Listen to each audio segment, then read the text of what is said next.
Hello friends, welcome to another video tutorial. আজকে আমরা linear algebra কোর্সের দ্বিতীয় নাম্বার লেকচার শুরু করতে যাচ্ছি।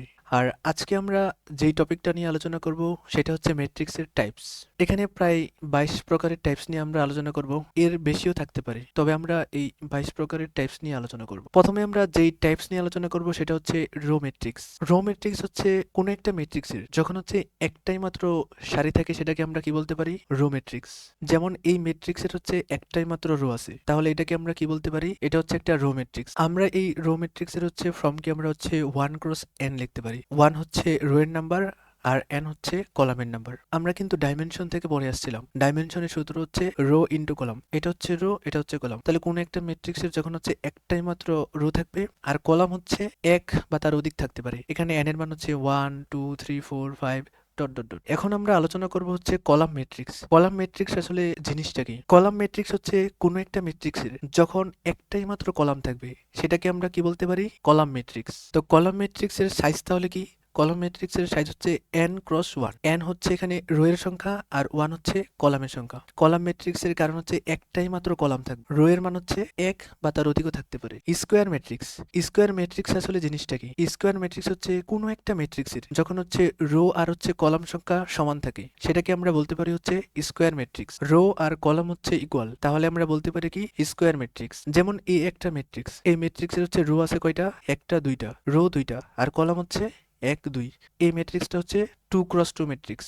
বি একটা ম্যাট্রিক্স, এই ম্যাট্রিক্সের তাহলে রো কয়টা আছে? একটা রো, দুইটা রো, তিনটা রো। আর কলাম কতটা আছে? একটা কলাম, দুইটা কলাম, তিনটা কলাম। তাহলে এই ম্যাট্রিক্সের ডাইমেনশন বা সাইজ কত? 3 ক্রস 3। এখন আমরা আলোচনা করব হচ্ছে প্রিন্সিপাল ডায়াগোনাল বা হচ্ছে মুখ্য কর্ণ। প্রিন্সিপাল ডায়াগোনাল হচ্ছে লিডিং এলিমেন্ট। লিডিং এলিমেন্ট, এই যে এটা হচ্ছে লিডিং এলিমেন্ট। লিডিং এলিমেন্ট থেকে হচ্ছে যে কর্ণটা আমরা পাই সেটা হচ্ছে কি? Principal diagonal. আর প্রিন্সিপাল ডায়াগোনাল ব্যতীত যে আরেকটা কর্ণ পাই সেটা হচ্ছে সেকেন্ডারি ডায়াগোনাল। এখন আমরা আলোচনা করব হচ্ছে আপার ট্রায়াঙ্গুলার ম্যাট্রিক্স বা ঊর্ধ্ব ত্রিভুজাকার ম্যাট্রিক্স। ঊর্ধ্ব ত্রিভুজাকার ম্যাট্রিক্স হচ্ছে লিডিং এলিমেন্ট থেকে বা প্রিন্সিপাল ডায়াগোনাল, এটা কিন্তু হচ্ছে প্রিন্সিপাল ডায়াগোনাল। এই প্রিন্সিপাল ডায়াগোনালের যদি হচ্ছে নিচের সবগুলো এলিমেন্ট বা ভুক্তি যদি হচ্ছে 0 থাকে তাহলে সেটাকে আমরা বলতে পারি হচ্ছে আপার ট্রায়াঙ্গুলার ম্যাট্রিক্স। এখন আমরা আলোচনা করব হচ্ছে লোয়ার ট্রায়াঙ্গুলার ম্যাট্রিক্স বা হচ্ছে নিম্ন ত্রিভুজাকার matrix.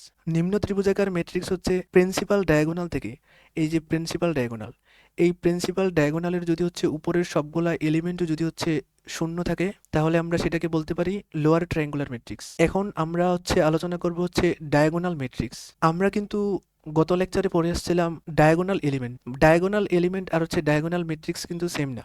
Diagonal matrix, diagonal matrix হচ্ছে এমন একটা ম্যাট্রিক্স যেই ম্যাট্রিক্সের প্রিন্সিপাল ডায়াগোনালের এলিমেন্টগুলো হয় অশূন্য থাকবে এবং হচ্ছে ভিন্ন থাকবে আর বাকি সমস্ত উপাদানগুলো হচ্ছে শূন্য থাকবে, তাহলে আমরা সেই ম্যাট্রিক্সকে আমরা কি বলতে পারি? Diagonal matrix.